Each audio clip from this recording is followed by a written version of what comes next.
ओम नमो भगवते वासुदेवाय। स्वागत है आप सभी का हमारे चैनल पर। आज के इस वीडियो में हम बात करने वाले हैं भाद्रपद मास के दूसरी एकादशी परिवर्तनी एकादशी के बारे में। परिवर्तनी एकादशी का व्रत किस दिन रखा जाएगा, व्रत के नियम क्या होंगे, पारण का समय और राहु काल का समय क्या होगा, सभी के बारे में आज के इस वीडियो में हम बात करने वाले हैं। तो वीडियो महत्वपूर्ण है, अंत तक देखिए। और अगर वीडियो आपको पसंद आता है, जानकारी आपके लिए उपयोगी है, तो वीडियो को लाइक अवश्य कर दीजिए। आपके लाइक से हमें पता चलता है कि आपको हमारा वीडियो पसंद आया। इसके साथ ही इसी प्रकार की जानकारियां प्राप्त करने के लिए और सभी प्रकार की व्रत कथाएं सुनने के लिए, महात्म सुनने के लिए चैनल को भी सब्सक्राइब करके बेल आइकन पर क्लिक कर लीजिए। तो चलिए अब शुरू करते हैं आज का वीडियो। देखिए, महीने में दो एकादशी आती है, एक शुक्ल पक्ष की और एक कृष्ण पक्ष की। दोनों एकादशियों का बहुत ही अधिक महत्व है। दोनों एकादशी समान रूप से फलदायी होती हैं। भगवान श्री हरि विष्णु को प्रिय व्रत है ये। भगवान श्री हरि विष्णु को प्रसन्न करने के लिए एकादशी का व्रत किया जाता है और एकादशी का व्रत करने से मनुष्य पाप मुक्त होता है। जाने अनजाने मन से, वचन से, कर्म से हमसे जो भी पाप होते हैं, इस एकादशी का व्रत करने से सभी प्रकार के पाप नष्ट हो जाते हैं। साल में 26 एकादशी होती हैं। वैसे तो 24 और अधिक मास की मिलाकर 26 एकादशी होती हैं और सभी एकादशियों का अपना अपना महत्व होता है और सभी एकादशियां बहुत ही ज़्यादा पुण्य फलदायी होती हैं।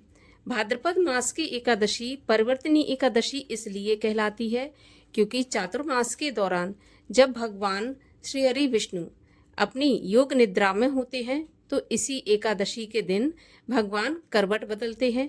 इसीलिए इसको परिवर्तनी या करवटनी एकादशी भी कहते हैं।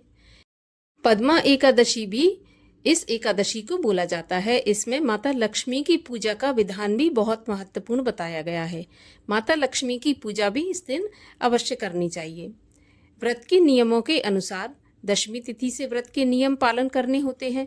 दशमी की रात्रि से अर्थात सूर्यास्त के बाद से ही हमें अन्न का और नमक का त्याग कर देना चाहिए। रात्रि में मुख शुद्धि करके सोना चाहिए और पूर्ण रूप से ब्रह्मचर्य का पालन करना चाहिए।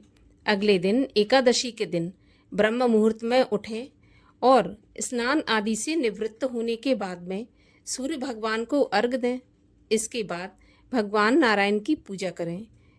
भगवान श्री हरि विष्णु की प्रिय वस्तुएं, जिसमें कि पीले रंग की चीज़ें प्रभु को बहुत ज़्यादा पसंद है, अवश्य अर्पित करें। इसके साथ ही तुलसी दल भी ज़रूर अर्पित करें, क्योंकि बिना तुलसी दल के नारायण की पूजा अपूर्ण होती है, पूर्ण नहीं मानी जाती है। तो तुलसी पत्र ज़रूर से ज़रूर शामिल करें।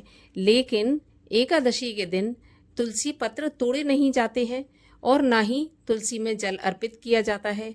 हाँ, आप दूर से दीपक लगा सकते हैं, लेकिन स्पर्श नहीं कर सकते, तोड़ नहीं सकते। तो आप पहले से तुलसी पत्र तोड़ के रखें और एकादशी के दिन और द्वादशी के दिन भगवान को अर्पित करें, क्योंकि द्वादशी के दिन भी तुलसी पत्र नहीं तोड़ा जाता है। द्वादशी के दिन पूजा कर सकते हैं, हम जल अर्पित कर सकते हैं, लेकिन तुलसी पत्ते तोड़ना निषेध माना जाता है। इसीलिए पहले से आप तोड़ कर रखें।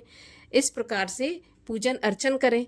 रात्रि में जागरण का भी अत्यधिक महत्व है। रात्रि में भी एकादशी के दिन अगर जागरण किया जाए भगवान का भजन करते हुए, कीर्तन करते हुए, तो निश्चित रूप से एकादशी अनंत गुना फलदायी हो जाती है। अब 2 दिन नियम पालन करने के बाद अगर पारण के नियम का पालन नहीं होता, तब भी एकादशी का व्रत पूर्ण नहीं माना जाता है। तो इस जो एकादशी का जो व्रत है, इसी में केवल पारण का विशेष ध्यान रखना होता है।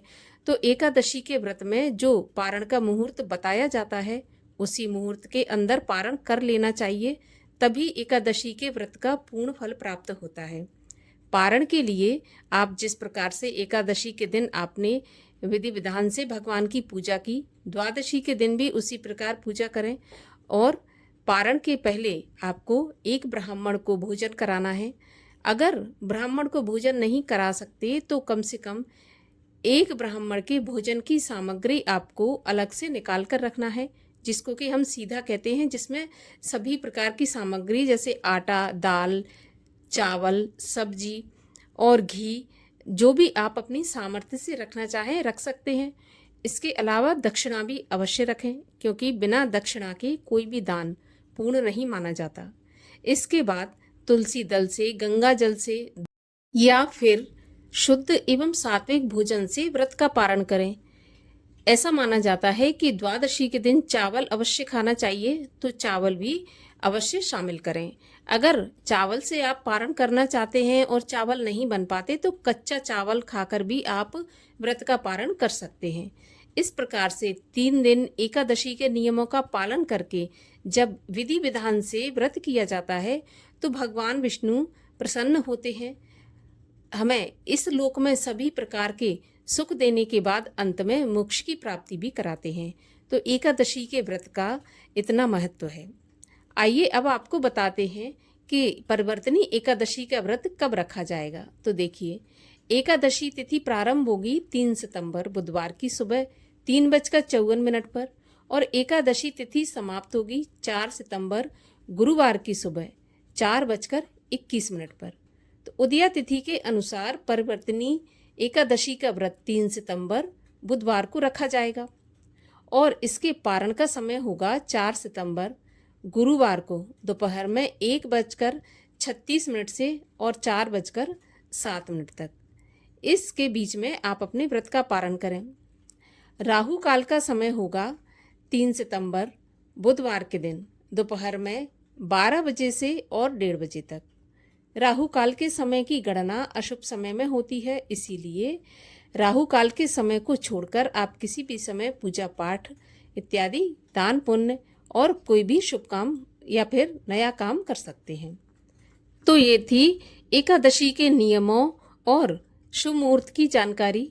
अगर पसंद आए तो लाइक अवश्य करिएगा, चैनल को सब्सक्राइब करके रखिए और हमारे चैनल पर परिवर्तनी एकादशी व्रत की कथा भी सुनाई जाएगी, तो वो भी अवश्य सुनिए। मिलते हैं अगले वीडियो में, तब तक के लिए हरे कृष्ण।